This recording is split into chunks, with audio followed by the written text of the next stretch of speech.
아버지 하나님 전제 창조주를 믿습니다. 나는 그의 유일하신 아들 우리 주 예수 그리스도를 믿습니다. 그는 성령으로 잉태되어 동정녀 마리아에게서 나시고 본디오 빌라도에게 고난을 받아 십자가에 못 박혀 죽으시고 장사된 지 사흘 만에 죽은 자 가운데서 다시 살아나셨습니다. 하늘에 오르시어 전능하신 아버지 하나님 우편에 앉아 계시다가 거기로부터 살아있는 자와 죽은 자를 주십니다. 나는 성령을 믿으며 거룩한 공교회와 성도의 교제와 죄를 용서하는 영생을 믿습니다. 아멘. 찬송 407장.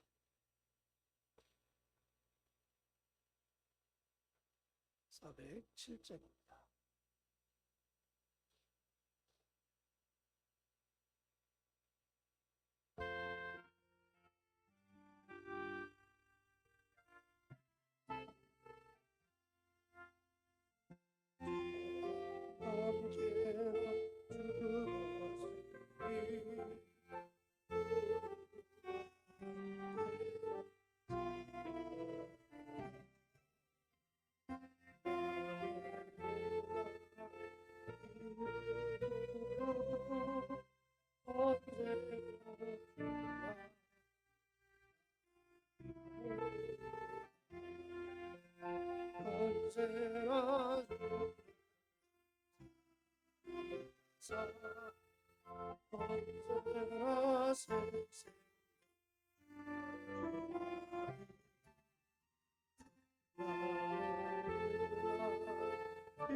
시험을 받을 때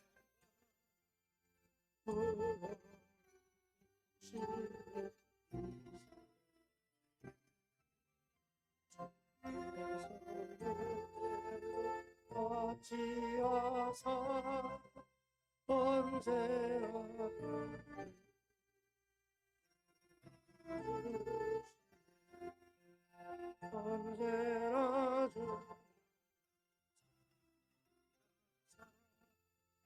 언제나 세상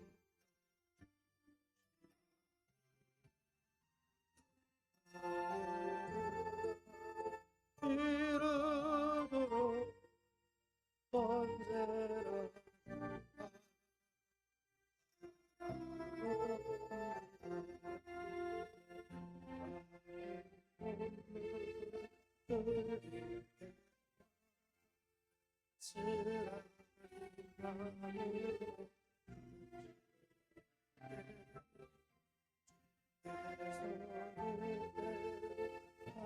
어찌하사 언제나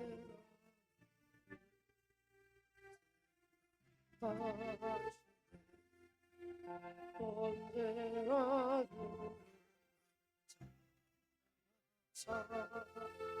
언제나 세상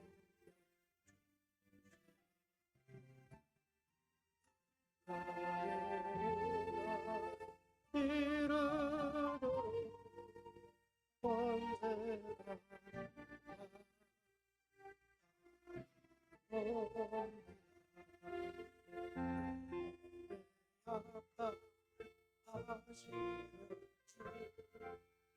언제나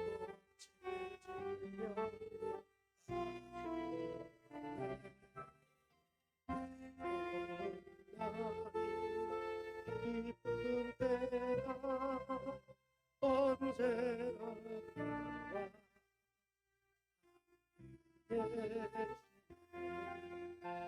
언제나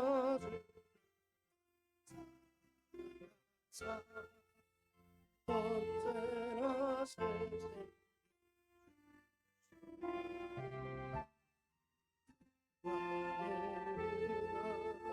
이르도록 언제나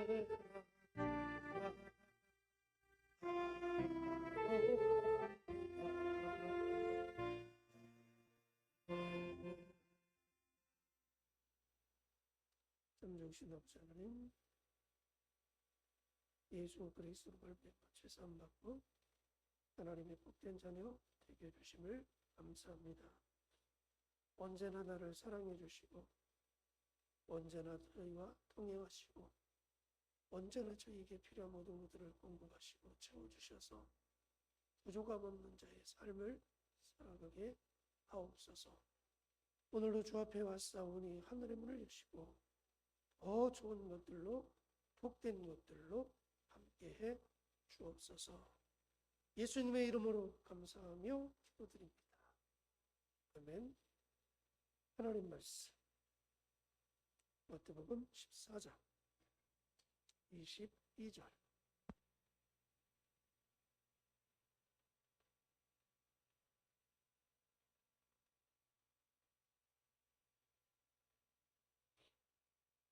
마태복음 14장 22절부터 33절입니다.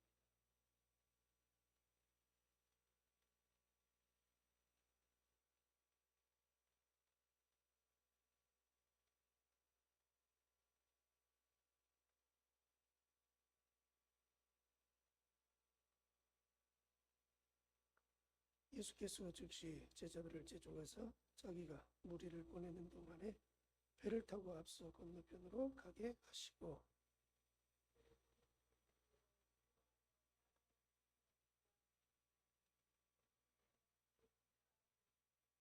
배가 이미 육지에서 술이나 떠나서 바람이 거스림으로 물결로 말미암아 고난을 당하더라.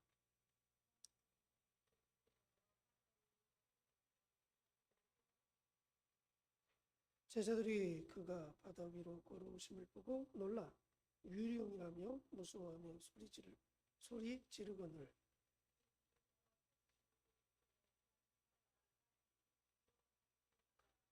베드로가 대답하여 이르되 주여 만일 주님이시거든 나를 명하사 물 위로 오라소서 하니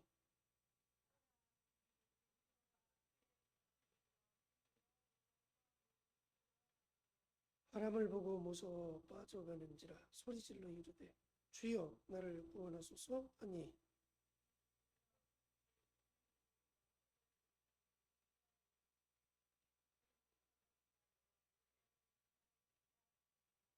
회의와 함께 오름에 바람이 그치는지라.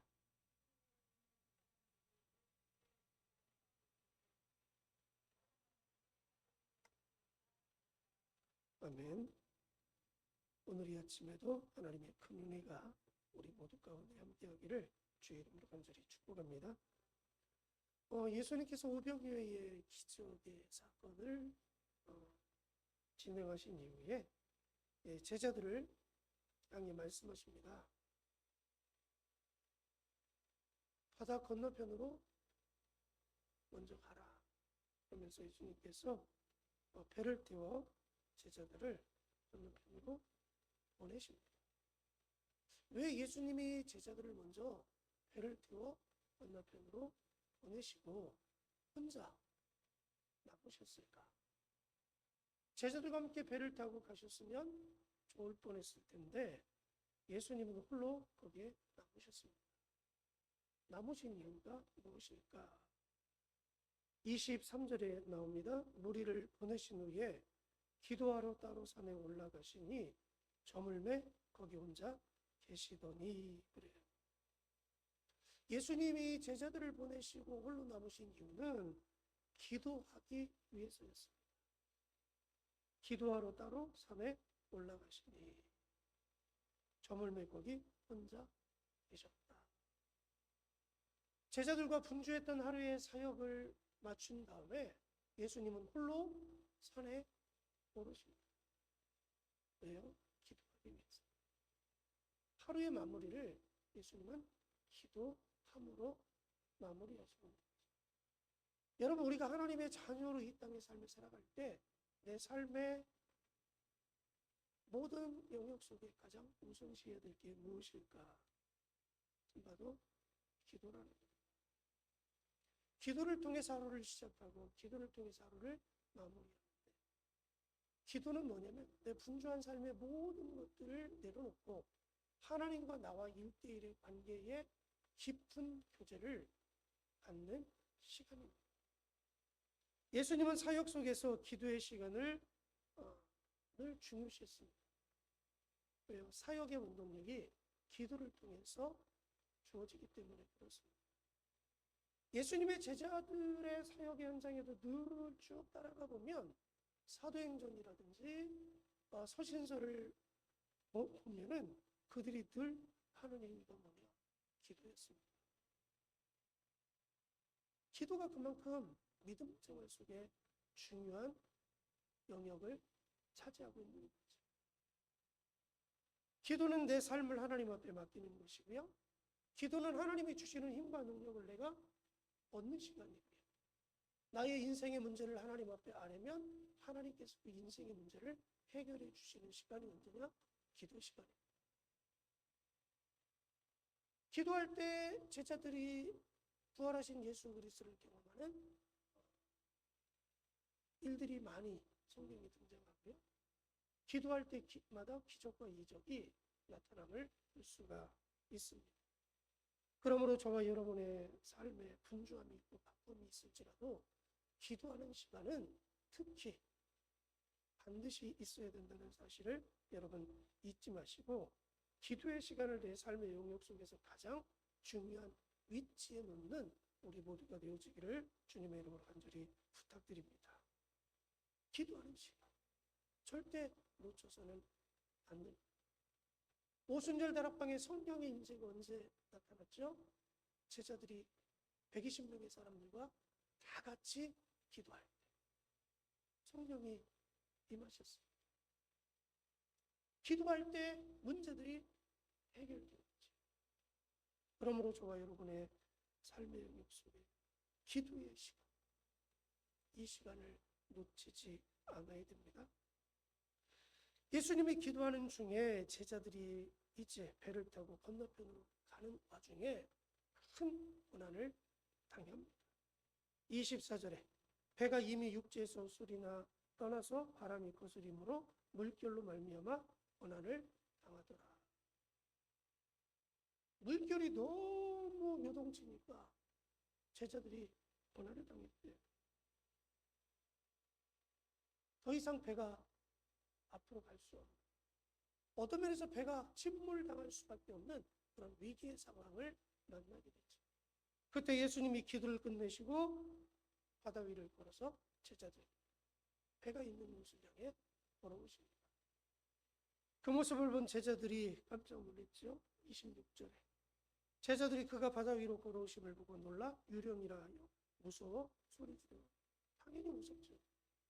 밤에 무엇인가 검은 물체가 바다 위를 향해서 바다 위에서 자기를 향해서 쫙 온다면 얼마나 무섭겠습니까?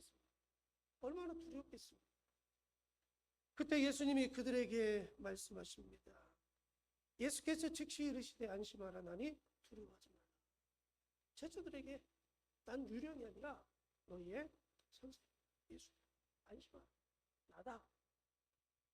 그러니까 베드로가 딱 나서서 예수님 앞에 말씀합니다. 주여, 만일 주님이시거든 나를 명하사 예수님처럼 무리를 걷게 해주옵소서. 예수님이 오라. 그러니까 베드로가 바다를 향해 내려갑니다. 베드로 똑같이 예수님처럼 물 위를 걷기 시작합니다. 예수님을 바라보면서 걷기 시작하죠. 근데 얼마 못 가서 30절에 베드로가 물 안으로 쑥 빠져들어가는 그런 일을 만납니다. 언제요? 바람을 보고 무서워 빠져가는지라. 무엇을 바라봤다고요? 바람을. 예수님이 오라 할 때 믿음을 가지고 물 위를 딱 디뎠습니다. 그때는 물 위에 서 있고 물 위를 예수님처럼 걸었습니다. 근데 그 시선이 어디를 향했어요? 바람. 배를 삼킬 만큼의 위협적인 바람을 바라보는 순간 무서움이 확 점령. 그러니까 물 위에 서 있던 자신의 몸이 물속으로 훅 빠져 들어갔다. 여러분, 우리가 무엇을 바라보느냐에 따라서 삶이 달라지는 거예요. 내가 뭘 바라보느냐에 따라서 내 삶이 무서움으로 점령당할 수도 있지만, 무엇을 바라보느냐에 따라서 내 마음이 강하고 담대한 믿음의 사람이 될 수도 있다는 겁니다. 무엇을 바라보느냐에 따라서 인생을 좌절시키기도 하지만 인생의 소망과 꿈을 꿀 수도 있게 된다는 겁니다. 예수님을 바라봤을 때의 베드로의 모습과 바람을 바라봤을 때의 베드로의 모습은 전혀 달랐습니다.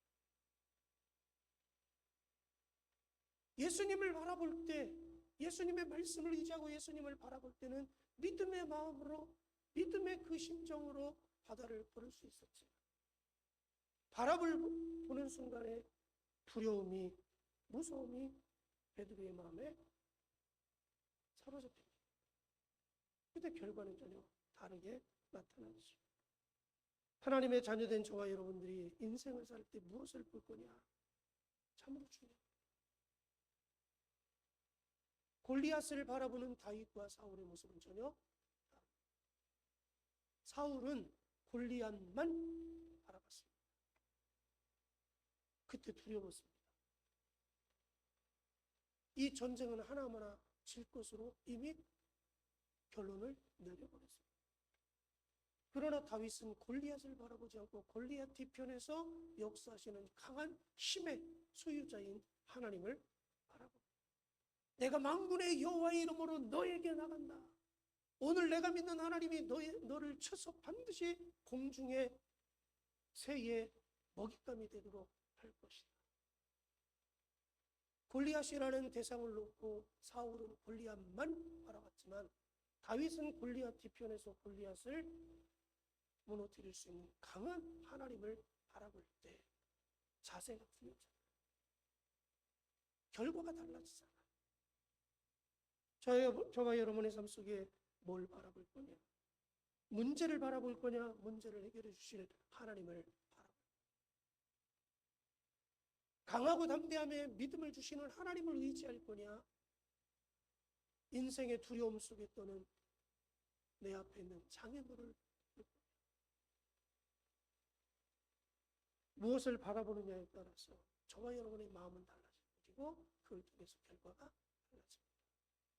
우리가 인생길을 걸어갈 때 오직 예수 그리스도만을 바라보는 우리 모두가 되어지기를 주의 이름으로 간절히 축복합니다. 예수님은 생사화복의 주권자입니다. 우리 인생의 문제를 해결해 주시는 분이고, 우리의 삶에 필요한 것들을 모두 공급하시고 채워주시는 분입니다. 인생의 어떤 여리고가 우리 앞에 가로막고 있을지라도 그 여리고를 함락해 주실 수 있는 분이 예수님이시죠. 그러므로 여리고라는 장벽을 바라보지 마시고 그 여리고를 허물 수 있는 예수 그리스도를 바라보심으로 강하고 담대함으로 삶을 이루어갈 수 있는 모두가 되어지기를 주의 이름으로 간절히 축복합니다. 그러면서 바닷속으로 빠져들어가는 베드로가 소리 질러요. 주여 나를 구원하소서. 예수님이 던져주시죠. 그리고 그 베드로에게 말씀합니다. 믿음이 적은 자여, 왜 의심합니다. 예수님을 절대적으로 의지하지 않았다는 거죠. 예수님을 바라보지 않았다는 겁니다. 그리고 배에 함께 오름의 바람이 그치는지라. 예수님이 배에 오르시니까 모든 상황이 정리가 되고, 오늘 우리가 인생길을 걸어갈 때 우리의 삶의 주인의 자리에 누구를 모셔드려야 돼요? 예수 그리스도. 예수님이 내 인생의 배에 오르셔서 나를 주관하시고 통치하시고 다스리실 수 있도록 날마다 내 고백 속에, 날마다 내 삶의 행위의 고백 속에 예수님은 내 삶의 주인이십니다. 예수님은 내 삶을 이끌어 가시는 분이십니다. 그러니 오늘도 내 삶을 인도해달라, 의지해달라. 예수님을 내 삶의, 내 인생의 배의 주인의 자리에 모셔드립니다. 우리 예수님의 통치와 다스림을 받을 수 있는 저와 우리 모든 우리 교회 성도들 되어지기를 주님의 이름으로 간절히 축복합니다. 그러므로 인생의 문제를 해결하고 부족함을 공급받고 체험받을 수 있는 우리 모두가 되는 하루의 삶, 또 우리의 인생길이 되어지기를 축복합니다. 오늘 말씀 붙잡고 기도합니다. 하나님, 내가 삶이 아무리 분주하고 바쁠지라도 기도의 시간을 빼앗기거나 놓치지 않도록 해달라고, 기도의 사람으로 살 수 있도록 해달라고, 또한 내가 예수 그리스도만을 바라보고 날마다 승리할 수 있도록 위해서 또 예수님을 내 삶의 주인으로 모셔드리고 통치와 다스림을 받게 해달라고 기도하시고, 우리 교회 가운데 하나님의 은혜가 더 부흥으로 차고 넘치게 해달라고 같이 기도합니다.